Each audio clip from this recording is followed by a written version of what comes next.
Le 9 janvier, le pays s'est figé comme sous une rafale et les aveux filmés ont circulé de téléphone en téléphone en moins d'une journée.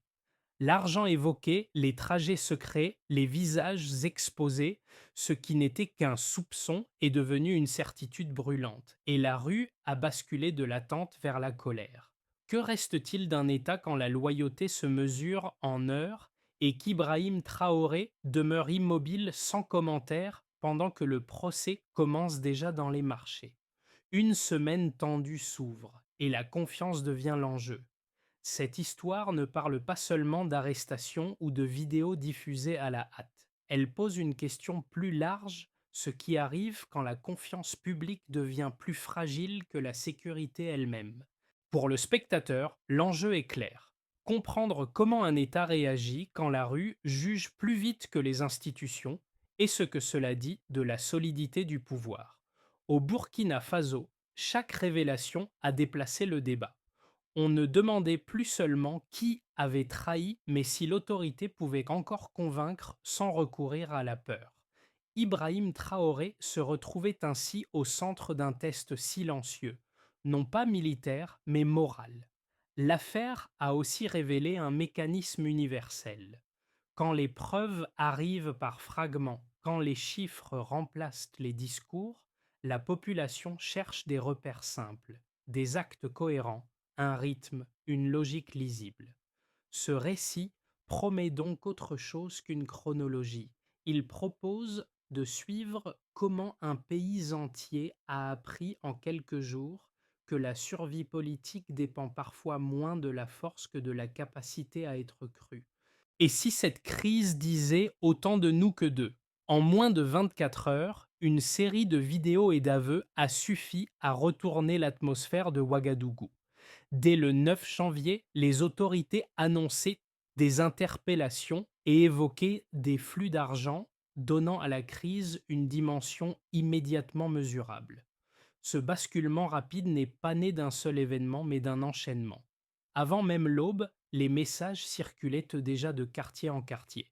On parlait d'une femme arrêtée avec des enveloppes, d'un capitaine interrogé depuis la veille, puis, presque sans transition, les aveux ont été diffusés à la télévision nationale. Les images étaient brutes, parfois maladroitement montées, mais elles passaient en continu, sans filtre. Ce n'était plus une rumeur, c'était une scène publique, presque rituelle. Dans la rue, la réaction a été immédiate. Les conversations ont changé de ton. On ne discutait plus d'un complot abstrait, mais de la possibilité que des loyautés aient été achetées, déplacées, négociées. Les accents entendus dans les vidéos, les mots mêlant français et langue locale renforçaient l'idée d'un réseau qui dépassait les frontières. Le nom d'Abidjan est apparu dans les discussions comme un symbole plus que comme une preuve définitive. Ibrahim Traoré, jusque-là discret, a choisi le silence. Autour de lui, les conseillers parlaient de patience et de justice. Mais dans les marchés et les taxis, le procès semblait déjà commencer. Un chauffeur résumait la situation en une phrase: ce n'était pas une guerre d'armes, mais une guerre de paroles. D'autres répondaient que la justice ne devait pas ressembler à la vengeance, même si la colère avançait plus vite que les procédures. Ce contexte explique pourquoi la crise a pris une ampleur particulière. Elle ne touchait pas seulement les cercles du pouvoir, elle traversait la vie quotidienne, les échanges ordinaires, les gestes les plus simples.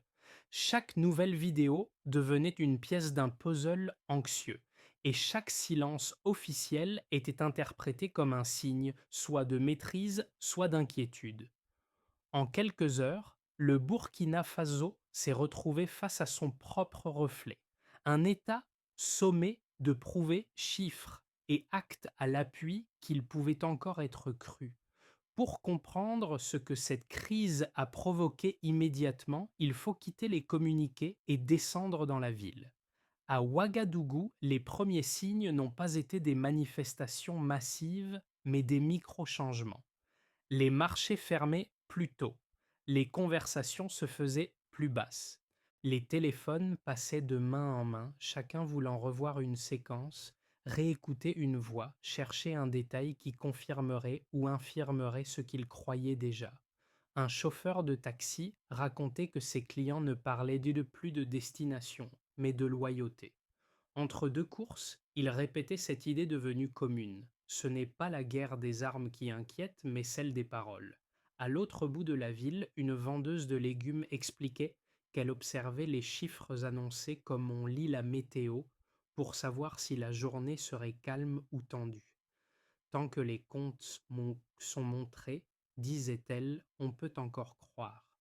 Ces récits ordinaires montrent l'impact précoce de l'affaire.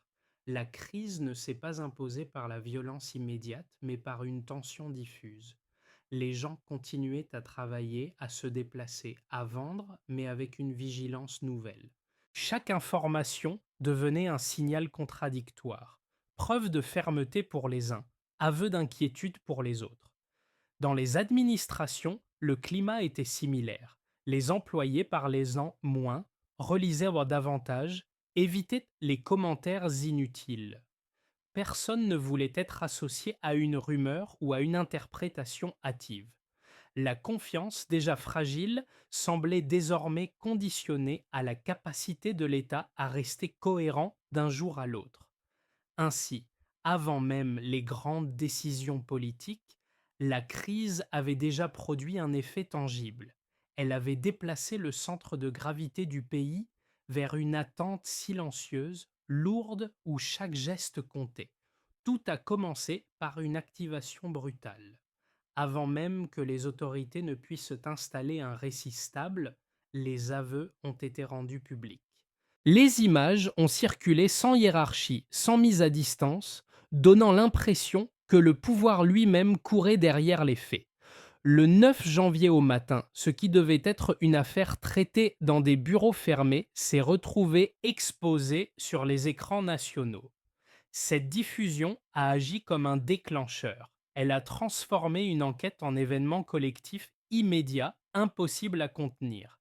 La montée vers le point culminant a été rapide. À mesure que les vidéos s'enchaînaient, de nouveaux éléments apparaissaient. Des montants évoqués, des trajets mentionnés, des contacts suggérés au-delà des frontières. Chaque détail ajoutait une couche de tension. Les autorités parlaient plus d'un réseau financé depuis l'extérieur et le nom d'Abidjan revenait avec insistance dans les discussions publiques. Dans le même temps, les réseaux sociaux amplifiaient la séquence comparant les images, isolant des phrases, cherchant des incohérences. La rue n'attendait plus une conclusion judiciaire, elle voulait une réponse immédiate. C'est dans ce contexte que le silence d'Ibrahim Traoré a pris une valeur particulière. Là où certains attendaient une allocution rapide, il a choisi de ne pas commenter. Ce choix a accentué le contraste. Pour ses soutiens, il s'agissait d'un signe de maîtrise, d'une volonté de laisser parler les preuves. Pour ses critiques, c'était un vide inquiétant, interprété comme une hésitation. Pendant ce temps, la colère populaire continuait de monter. Les marchés fermèrent plus tôt. Les quartiers devenaient plus calmes, comme si la ville entière retenait son souffle. Le point culminant est arrivé lorsque les premières arrestations ont été officiellement confirmées. Une femme présentée comme intermédiaire financière, un capitaine formé à l'académie militaire, plusieurs noms alignés sur les écrans. Les aveux, diffusés en direct, ont duré près de 30 minutes. Cette émission a transformé l'affaire en symbole. Elle ne parlait plus seulement de complot, mais de loyauté, de frontières, de survie de l'État. À ce moment précis, la crise a cessé d'être un épisode parmi d'autres. Elle est devenue un marqueur politique. Les répliques ont été tout aussi importantes que le choc initial. Dans les jours suivants, le gouvernement a tenté de reprendre le contrôle du récit par les chiffres. Montants saisis, personnes arrêtées, véhicules interceptés.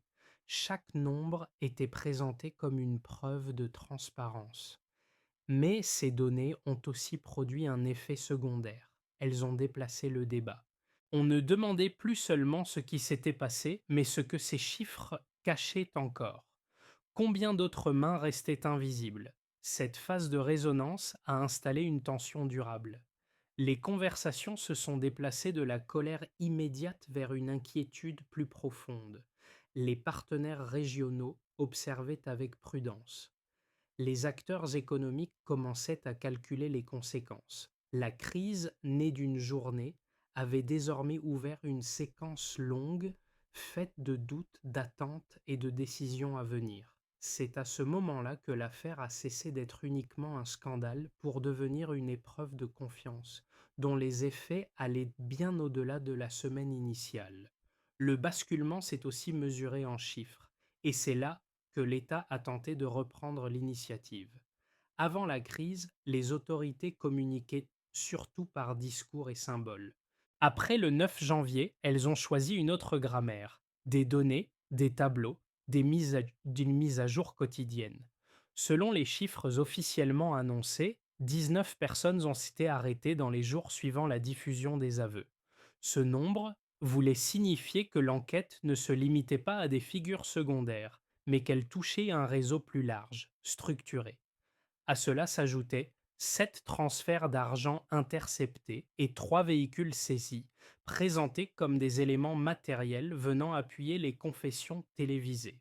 Chaque chiffre était accompagné d'une courte explication, comme pour réduire l'espace laissé à l'interprétation. Mais l'effet réel de ces données est apparu ailleurs. Sur le plan économique, les analystes ont observé une baisse d'environ 12% des échanges commerciaux avec les pays côtiers dans les semaines suivantes. Ce pourcentage, en apparence abstrait, s'est traduit concrètement par des chantiers ralentis, des camions bloqués aux frontières, des délais allongés pour les importations essentielles. Les chiffres n'étaient plus neutres. Il dessinait une géographie nouvelle, celle d'un isolement progressif. Dans le même temps, les marchés locaux ont donné leurs propres indicateurs. À Bobo Dioulasso et dans d'autres centres urbains, l'activité paraissait réduite non par pénurie immédiate, mais par prudence. Les acteurs économiques suspendaient des décisions, attendaient des signaux plus stables. En réponse, l'État a annoncé la mise en place d'un fonds d'urgence de 8 milliards de francs CFA destiné à stabiliser les prix et éviter une panique générale. Là encore, le chiffre affilié avait une fonction symbolique autant que pratique. Ibrahim Traoré a alors adopté ce que certains observateurs ont appelé une transparence offensive. Chaque matin, un tableau de bord était diffusé. Progression des enquêtes, montant récupéré, sanctions prononcées. Pour une partie de la population, cette précision renforçait la crédibilité du pouvoir. Pour d'autres, elle révélait surtout l'ampleur d'une crise encore mal maîtrisée. Ces chiffres ont donc joué un double rôle. Ils ont rassuré en montrant que l'État agissait, mais ils ont aussi exposé le coût réel de la crise. En cherchant à prouver par les données, le pouvoir a ouvert une autre question. Jusqu'où la confiance peut-elle se reconstruire uniquement à coup de statistiques? Deux lectures opposées se sont imposées presque immédiatement, chacune avec sa logique propre. La première, portée par certains diplomates et observateurs régionaux, voit dans cette séquence un glissement autoritaire. Trop d'arrestations en peu de temps, trop de communication contrôlée, trop peu d'espace laissé aux voix divergentes. Selon cette analyse, chaque révolution finit par reproduire ce qu'elle prétend combattre. La peur du complot devient alors un argument commode pour restreindre le débat, justifier l'urgence permanente et banaliser des méthodes d'exception. Dans ce cadre, la transparence affichée ne serait qu'une mise en scène destinée à masquer une concentration accrue du pouvoir. La seconde lecture part d'un constat différent. Elle rappelle le contexte sécuritaire du Burkina Faso et la fragilité structurelle de l'État. Pour ses défenseurs, la rapidité des arrestations et la diffusion des aveux relèvent moins d'un autoritarisme que d'un réflexe de survie. L'ingérence extérieure est perçue comme persistante, les loyautés comme instables, et le temps judiciaire comme un luxe que la situation ne permet plus. Dans cette perspective, montrer les faits, même de manière brutale, serait une façon de couper court aux rumeurs et de dissuader de nouvelles tentatives de déstabilisation. Ces deux positions s'appuient sur des éléments tangibles. Les critiques soulignent le risque bien documenté d'une dérive où l'exception devient la norme. Les partisans de la ligne dure répondent par des résultats concrets. Depuis l'arrivée d'Ibrahim Traoré au pouvoir, la violence djihadiste aurait reculé de près de 30% dans certaines provinces et des corridors humanitaires auraient des rouverts là où l'État semblait absent. Ces données sont utilisées comme une justification. La méthode fonctionne, donc elle serait légitime. Mais cette opposition masque une zone grise. La question n'est pas seulement de savoir si l'État se défend, mais comment. À partir de quel moment la démonstration de force cesse-t-elle de produire de la confiance pour générer de la crainte? Et inversement, jusqu'où la prudence procédurale peut-elle aller sans devenir une faiblesse exploitable? Ce débat a enflammé les réseaux sociaux et les cercles universitaires. Il ne s'est pas conclu par un consensus, mais par une tension durable. Une tension qui révèle moins un choix binaire qu'un dilemme profond. Comment protéger un État menacé sans fragiliser ce qui lui donne sa légitimité? Parmi les aveux diffusés, une phrase presque perdue a changé la lecture de l'affaire. Elle évoquait un message vocal précis, daté, attribué à un ancien contact militaire que beaucoup pensaient encore loyal. Ce n'était ni une accusation spectaculaire, ni un nom célèbre, mais une indication concrète. Une voix, un lieu, un moment. Ce fragment minuscule a ouvert une piste nouvelle, bien plus sensible que les précédentes. En retraçant l'enregistrement, les enquêteurs ont isolé une date et identifié un témoin encore libre. La crise ne se limitait plus à des intermédiaires ou à des flux d'argent. Elle semblait désormais toucher le cœur même de l'appareil d'État. Cette découverte a modifié l'équilibre. Les bulletins officiels ont été interrompus pour annoncer l'ouverture d'une enquête parallèle, distincte de la première. Le visage tendu du porte-parole à l'écran a confirmé que quelque chose avait basculé. C'est à ce moment que la perception publique a changé. La menace n'était plus lointaine ou abstraite. Elle venait de plus près qu'on ne l'avait admis. Ibrahim Traoré a alors compris que la question de la loyauté ne concernait plus seulement la rue ou les frontières, mais l'intérieur même du pouvoir. Cette révélation a transformé la crise en épreuve existentielle. Il ne s'agissait plus de prouver qu'un complot avait existé, mais de démontrer que l'État pouvait se regarder sans détour et continuer à tenir. Les effets de la crise ne sont pas restés abstraits. Ils se sont traduits par des conséquences différentes selon les acteurs, révélant des lignes de fracture nettes. Pour l'État, la priorité a été la continuité. Les ministères ont multiplié les contrôles internes, ralentissant certaines procédures pour vérifier chaque décision. Cette prudence a renforcé la perception d'un appareil sous tension permanente. Ibrahim Traoré a demandé publiquement que la loyauté soit prouvée par le travail et non par la peur, cherchant à éviter une paralysie totale de l'administration. Du côté des entreprises, la réaction a été immédiate mais silencieuse. Plusieurs sociétés locales ont suspendu leurs échanges avec des partenaires situés dans les pays mentionnés par l'enquête.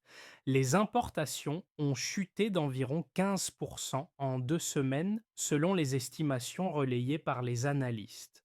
Concrètement, cela signifiait des camions immobilisés aux frontières, des délais imprévisibles et une hausse des coûts logistiques. Pour les entrepreneurs, la crise n'était plus politique, elle devenait comptable. Les citoyens ordinaires ont ressenti l'impact à travers une autre grille. Dans les marchés de Ouagadougou ou de Bobo-Dioulasso, l'activité se poursuivait, mais avec retenue. Les ménages surveillaient les prix, craignant une flambée soudaine. Les fonctionnaires vivaient une crise plus morale qu'économique. Chaque employé craignait d'être suspecté, chaque silence pouvait être interprété. Cette atmosphère a nourri un sentiment de vigilance collective, parfois proche de la fatigue. À l'échelle régionale, enfin, les conséquences ont pris une forme diplomatique. Les chancelleries d'Abidjan et de Lomé ont adopté une prudence distante. Les communiqués parlaient de dialogue et de coopération, mais les engagements concrets se faisaient au plus rare. Les partenariats militaires et humanitaires semblaient figés comme mis entre parenthèses. Le Burkina Faso apparaissait alors comme un archipel isolé, observé avec attention mais sans soutien explicite. Ces quatre lectures montrent que la crise n'a pas frappé de manière uniforme. Elle a redistribué les priorités et déplacé les équilibres. En cherchant à restaurer la confiance par la transparence, le pouvoir a accepté un coût immédiat. La question qui s'est imposée n'était plus de savoir si l'État avait agi, mais combien cette démonstration allait peser sur la durée. À l'horizon des 6 prochains mois, trois trajectoires se dessinent, sans certitude, mais avec des logiques identifiables. Le scénario de base est celui de la continuité sous tension. Le Burkina Faso maintiendrait le cap actuel avec une consolidation progressive des institutions, mais dans un climat de méfiance durable. Les partenaires régionaux resteraient prudents, préférant observer sans s'engager pleinement. Dans cette configuration, le pouvoir conserverait son assise intérieure au prix d'une normalisation de l'exception et d'un coût économique modéré mais constant. Le scénario optimiste repose sur une hypothèse plus fragile. Il suppose la constitution d'un front sahélien plus cohérent, fondé sur des priorités sécuritaires et économiques partagées. Si le Mali et le Niger confirmaient leurs alliances, l'ensemble pourrait former un bloc crédible, capable de négocier avec ses voisins et avec les anciens partenaires occidentaux. Des signaux existent déjà, comme une reprise partielle des investissements miniers ou une amélioration logistique sur certains axes stratégiques. Dans ce cas, la crise actuelle serait relue a posteriori comme un moment fondateur, coûteux mais structurant. Le scénario pessimiste, enfin, reste présent en arrière-plan. Il évoque une rupture plus nette avec les pays côtiers, un isolement diplomatique prolongé et un retour des pénuries. Les analystes rappellent qu'aucun pays du Sahel ne peut fonctionner durablement sans coopération frontalière. Une fermeture prolongée mènerait à une asphyxie progressive, affaiblissant à la fois l'économie et la légitimité politique. Ce chemin transformerait la souveraineté proclamée en vulnérabilité concrète. Entre ces trois lignes d'avenir, une constante apparaît. Quelle que soit la trajectoire, la gestion de la confiance sera déterminante. Si les chiffres et les procédures s'alignent avec les attentes sociales, la stabilité peut se maintenir. Si au contraire, les actes cessent d'être lisibles, la lassitude pourrait l'emporter sur l'adhésion. Ces scénarios ne sont pas des prédictions, mais des cadres de lecture. Ils rappellent qu'en politique, le futur ne dépend pas seulement des intentions, mais de la capacité à transformer une crise en méthode durable. Au-delà des institutions et des chiffres, cette crise a touché des individus concrets, chacun à sa place. Pour les jeunes urbains, très présents sur les réseaux, l'affaire a agi comme un révélateur. Beaucoup ont découvert que la souveraineté ne se jouait pas seulement dans les discours patriotiques, mais dans la vigilance quotidienne. Des collectifs citoyens se sont formés pour suivre les procédures, observer les procès annoncés et signaler les incohérences. Pour cette génération, l'engagement est devenu moins idéologique et plus pratique, centré sur le contrôle et la responsabilité. Chez les fonctionnaires et les employés publics, l'impact a été plus intérieur. La multiplication des contrôles a créé une pression morale forte. Travailler correctement ne suffisait plus, il fallait aussi prouver sa loyauté. Cette situation a généré une forme de fatigue silencieuse. Beaucoup se sont interrogés sur leur rôle réel, exécuter sans bruit ou participer activement à la reconstruction de la confiance. Cette hésitation a marqué les bureaux autant que les discours officiels. Les familles, enfin, ont vécu la crise par le prisme de la stabilité quotidienne. La question n'était pas de savoir qui avait raison, mais si les prix resteraient accessibles, si les emplois seraient préservés, si la peur ne s'installerait pas durablement. Dans les cafés et les cours familiales, les discussions ont changé de registre. On parlait moins des aveux et davantage de ce que chacun pouvait faire pour éviter une nouvelle rupture. Ce déplacement est essentiel. Il montre que la crise a cessé d'être seulement politique pour devenir sociale. Elle a forcé chacun à se positionner, non pas comme partisan ou opposant, mais comme acteur d'un équilibre fragile. En ce sens, le spectateur n'est pas extérieur à l'histoire. Il est confronté à la même question que les Burkinabés: comment rester exigeant sans sombrer dans la méfiance permanente? Face à une crise qui a mis à nu les fragilités de l'État, la réponse ne pouvait pas se limiter à des arrestations ou à des communiqués. Elle devait prendre la forme d'une méthode. Sous la supervision directe d'Ibrahim Traoré, un plan en plusieurs étapes a été annoncé à la radio nationale, présenté non comme une promesse, mais comme un engagement mesurable. La première étape visait les circuits internes. Les flux financiers sensibles devaient désormais passer par un double contrôle, civil et militaire, afin de réduire les zones grises où la loyauté pouvait se négocier. Cette mesure cherchait moins à punir qu'à prévenir, en rendant les déviations plus visibles et plus coûteuses. La deuxième étape concernait l'implication citoyenne. Un canal de signalement anonyme a été mis en place pour permettre aux fonctionnaires et aux civils de remonter des soupçons de corruption ou de collusion régionale. L'objectif affiché était de transformer la vigilance diffuse en information exploitable, sans encourager la délation aveugle. La troisième étape portait sur la coordination régionale. Le Burkina Faso a renforcé l'échange de renseignements avec le Mali et le Niger, partant du principe que la confiance ne pouvait se reconstruire qu'à plusieurs. Cette coopération visait à limiter les interférences extérieures et à stabiliser les frontières les plus exposées. Enfin, un mécanisme d'évaluation a été instauré. Dans chaque région, un comité mixte associant société civile et forces de défense devait mesurer les progrès tous les 3 mois à partir d'indicateurs publics. Cette dernière étape donnait un cadre temporel à la reconstruction de la confiance. Ce plan n'effaçait pas les doutes, mais il proposait une trajectoire. Il rappelait que la souveraineté n'est pas un mur figé, mais un contrat vivant, qui se teste et se corrige dans la durée. La crise a fini par se refermer sans disparaître complètement, laissant derrière elle une fatigue nouvelle. Dans les rues de Ouagadougou, les discussions se sont déplacées. On ne commentait plus les aveux ni la liste des arrestations, mais les gestes.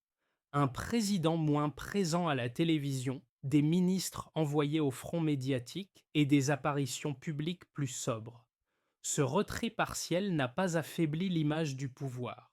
Il lui a donné une gravité différente. Ibrahim Traoré est alors apparu dans un autre registre.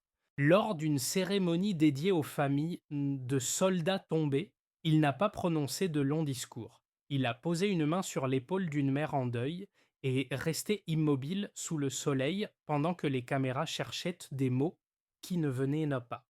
Ce geste a circulé autant que les vidéos d'aveux quelques semaines plus tôt, mais avec un effet inverse. Il apaisait là où les chiffres avaient tendu. Pour beaucoup, ce moment a agi comme un rappel. La parole politique peut s'épuiser, les statistiques peuvent lasser, mais certains signes restent lisibles sans traduction.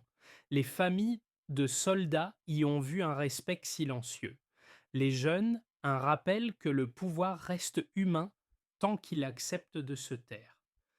Dans les quartiers, une phrase est apparue sur les murs, reprise de bouche en bouche: rester debout sans céder à la peur. Ce retour au geste a bouclé la boucle ouverte au début de la crise. Après le tumulte des écrans et des données, le pays semblait redécouvrir une forme de langage plus simple. Non pas celui de la certitude, mais celui de la dignité maintenue malgré le doute. Quand le bruit retombe, il reste toujours une question plus large que les faits eux-mêmes. Cette crise n'a pas seulement interrogé la solidité d'un pouvoir ou l'efficacité d'une méthode. Elle a mis en lumière une dimension plus fragile, souvent invisible, la manière dont une société choisit de se parler à elle-même quand la peur s'invite. Au Burkina Faso, les semaines de tension ont encasse montré que la stabilité ne repose pas uniquement sur des institutions, mais sur des gestes partagés, des attentes communes, une certaine idée de la parole juste. Dans ce contexte, Ibrahim Traoré est devenu moins un personnage central qu'un symbole parmi d'autres, pris dans un récit collectif plus vaste. Ce qui s'est joué dépasse sa personne. Cela touche à une interrogation universelle. Comment préserver la confiance sans renoncer à l'exigence? Comment rester vigilant sans transformer chaque doute en soupçon permanent? Les réponses ne se trouvent ni dans un communiqué, ni dans un chiffre isolé. Pour le spectateur, l'enjeu est alors de déplacer le regard, observer non seulement ce qui est dit, mais ce qui est fait, écouter non seulement les dirigeants, mais aussi les silences, les gestes, les micro-décisions du quotidien.